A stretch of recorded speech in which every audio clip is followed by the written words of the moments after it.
Hello friend, स्वागत है आपका आपके अपने चैनल पीएमसी मध्य प्रदेश में।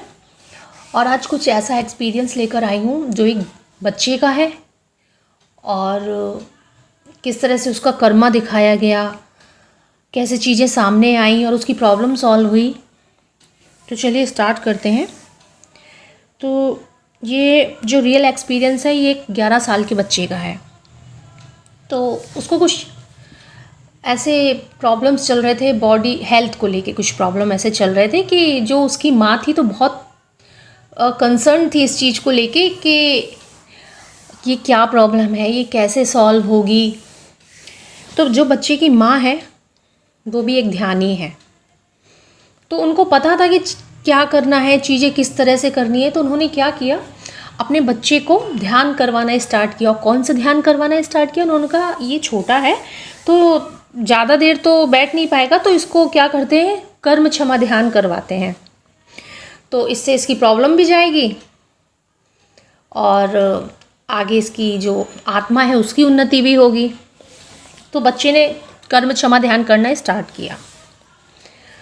तो क्या होता है, अचानक से ही वो बच्चा अगले ही दिन बीमार हो गया। स्कूल गया तो उसको फीवर वगैरह आया और इतनी ज़्यादा उसकी कंडीशन ख़राब हुई कि तो उसकी माँ ने सोचा चलो इसको एडमिट करवा देते हैं। तो बच्चे को एडमिट कर दिया हॉस्पिटल में। तो उसकी माँ ने बताया बच्चे की कि रात में इसकी तबीयत इतनी ख़राब हुई कि ये झटके ले रहा था। तो जब ये चीज़ सामने आई कि झटके ले रहा था तो मुझे कुछ ऐसा फील हुआ कि इसके पीछे कोई सोल है।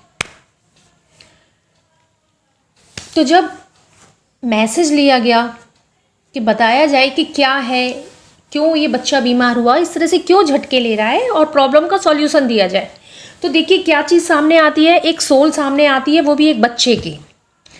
और वो बच्चा क्या है, उसने चश्मा लगाया होता है, उसका पतला सा फेस, और वो बच्चा जो सोल रूप में दिख रहा था और वो बच्चा जो जिसकी तबीयत ख़राब थी तो वो उसकी बॉडी में था, एक तरीके से बॉडी के अंदर कब्जा किए हुए था और उसको कुछ हेल्थ इश्यू हो रहे थे, प्रॉब्लम्स हो रही थी।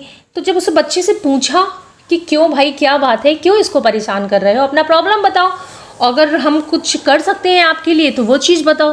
तो उस बच्चे ने शिकायत के लहजे में बोला, उस सोल ने जो दिखी, जो उस बच्चे को परेशान कर रही थी, कि एक लाइफ टाइम में ये मुझे ध्यान नहीं करने देता था और अब इसने ऐसे पेरेंट्स चुने जो ध्यानी है और ये अपनी आत्मा की उन्नति कर रहा है, और मेरा क्या, मैं तो ऐसे ही भटक रहा हूँ। तो जब उस बच्चे से पूछा गया कि सोल से कि बताओ भाई तो क्या किया जाए, तो उसने बोला कि मुझे मुक्ति नहीं चाहिए, मुझे भी कहीं ऐसे पेरेंट्स के घर जन्म लेना है जो ध्यानी हो और मैं ध्यान कर पाऊँ जन्म लेके फिजिकल बॉडी में और अपनी आत्मा की उन्नति कर पाऊँ।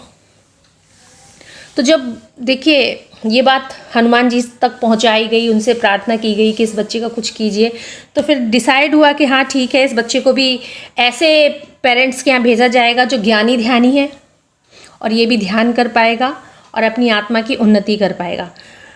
तो जब ये सब चीज़ें चली रही थी तो अचानक से क्या होता है, बच्चे की माँ देखती है कि जो बच्चा एडमिट था जिसकी तबीयत ख़राब थी कि एकदम से उसकी बॉडी में झटका लगता है। तो वो फील करती है कि वो सोल इसकी बॉडी पर जो कब्जा किए हुए थी और कुछ हेल्थ प्रॉब्लम दे रही थी वो एकदम से निकली बाहर और गई। मतलब उसका जो इतना था कि इसने मुझे ध्यान नहीं करने दिया, इस वजह से वो परेशान कर रही थी उसको, वो सोल निकल गई, उस बच्चे को फ्री किया। और इसके बाद कुछ ये मैसेज भी मिले कि ये बच्चा जो पीड़ित था इस सोल से वो भी एक मास्टर सोल है और इसका रिबर्थ हुआ है। तो उसकी माँ को बोला गया कि आप चाहो तो इसके जो ये जो नया इसका रिबर्थ हुआ है ना, ये डेट, इस डेट में आप इसका बर्थडे सेलिब्रेट कर सकती हो। अब वो बच्चा है, उसको अच्छे अच्छे एक्सपीरियंस हो रहे हैं, मास्टर्स आते हैं मॉर्निंग में उसको जगाते हैं कि उठो बेटा ध्यान करो। तो ये एक तरीके का ऑटो राइटिंग एक्सपीरियंस मान लीजिए कि किस तरीके से बच्चे का कर्मा दिखाया गया उसने कर्म क्षमा ध्यान करना स्टार्ट किया और देखिए इतनी बड़ी प्रॉब्लम से उसको ध्यान के जरिए सॉल्यूशन मिला। तो कैसा लगा ये एक्सपीरियंस ज़रूर बताइएगा। और आप लोगों से यही विनती है कि ध्यान में आइए। ध्यान एक बहुत अच्छी चीज़ है। Thank you so much.